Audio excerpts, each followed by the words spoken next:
Welcome back to Killer Stories. I'm your host, Bobby Holmes.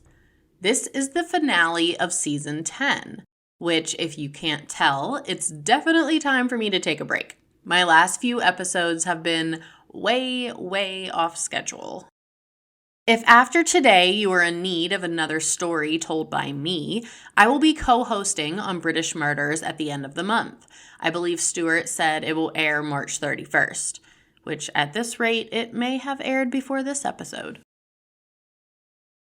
It's been a while since I covered a well-known case. I tend to go by story suggestions, which are typically hometown, lesser-known crimes.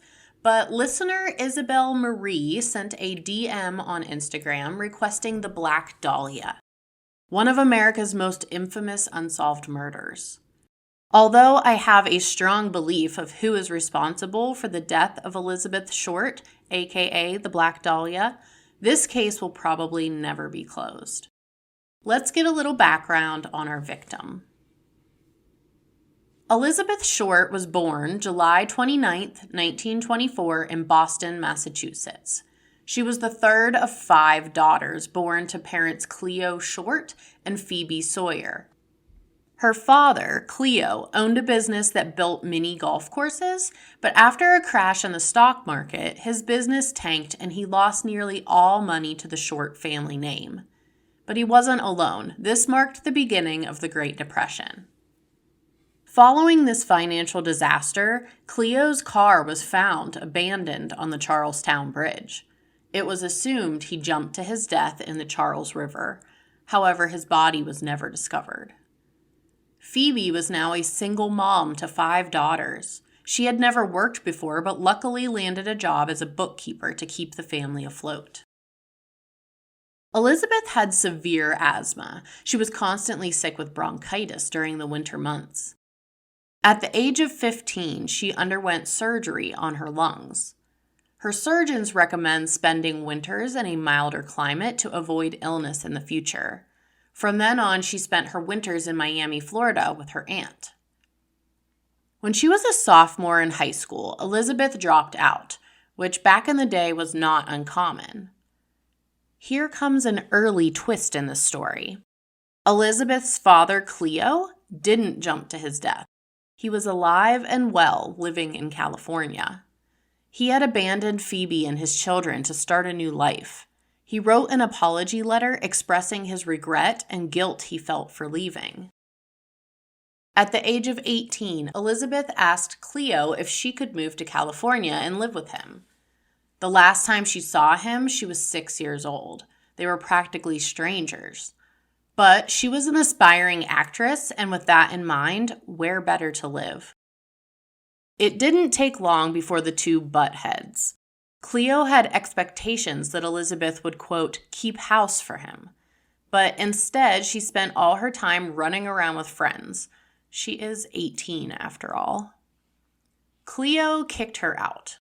In January of 1943, Elizabeth got a job working at the base exchange at Camp Cook. She lived with an army sergeant during this time.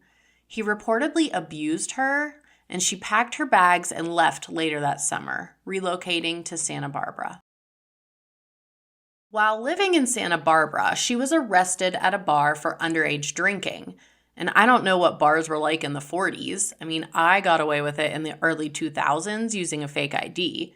Most of the time anyways. I did have it taken from me twice. But that's about it. They just took my ID and kicked me out. Thank goodness I didn't get arrested. If you are watching on YouTube, you can see her mugshot. She was 19 years old and honestly striking. The straight-on shot, she is giving a fierce model smize. Tyra Banks would be proud. I can see her potential to be a movie star.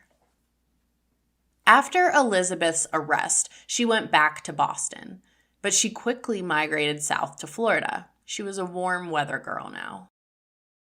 In Florida, Elizabeth fell in love with an Army Air Force officer, Major Matthew Gordon Jr. He was in Florida for training and was about to be deployed. This was during World War II. While deployed, he was injured in a plane crash. During his recovery, Major Gordon wrote a marriage proposal letter to Elizabeth. She wrote back happily accepting his proposal. Sadly, Major Gordon died in another plane crash on August 10th, 1945. Perhaps the saddest part was that the war ended less than a week later. In July of 1946, Elizabeth moved back to California. Another military friend, Lieutenant Joseph Fickling, lived in Los Angeles, so she wasn't completely alone. Although she had aspirations to become an actress, she worked as a waitress to make ends meet. She couldn't afford her own place, so she rented a room behind the Florentine Gardens nightclub on Hollywood Boulevard. Elizabeth frequented a local drugstore close to her home. The workers and patrons came up with a nickname for her, the Black Dahlia.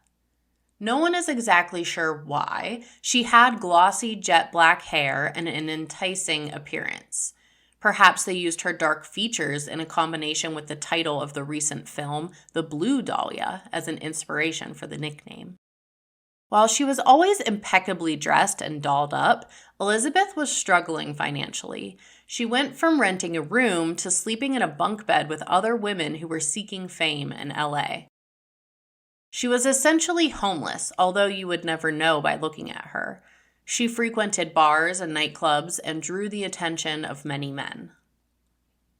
January of 1947, she caught the eye of 25-year-old Robert Manley, who went by Red. The two took a trip to San Diego together. Red was a married man. Whether Elizabeth knew that or it was discovered after the fact, I'm not sure. When returning home from their trip, Red dropped Elizabeth off on January 9th at the Biltmore Hotel in downtown LA. Her sister was flying from Boston to visit, and she had planned to meet her there. Or at least that's what she told Red. Witnesses from the Biltmore Hotel state that they saw Elizabeth using the phone in the lobby, after which she left. Then, patrons reported seeing her at the Crown Grill Cocktail Lounge, and this was approximately 3/8 of a mile away from the hotel. It is presumed she went there to wait for her sister's arrival, but that's the last time she was ever seen alive. January 15th, Betty Bersinger was walking around her neighborhood of Leimert Park, pushing her 3-year-old daughter in a stroller. She liked to walk in the quiet, empty lots to get away from the hustle and bustle of the city. As she was walking, she noticed something lying in the yard ahead. It looked like a mannequin from a department store.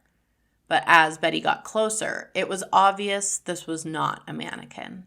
It was a naked female body, but she was in 2 pieces, cut at the torso and posed with her arms and legs spread out. Betty frantically pushed the stroller to the closest residence and knocked on their door, asking to use the phone to call police. Upon closer investigation, the body was extremely pale. There was no blood on or around her. In fact, she had been completely drained of her blood. She was bludgeoned and mutilated. Her face was cut on each side, extending from her mouth like an exaggerated smile. Think Heath Ledger as the Joker. Her intestines and uterus had been removed.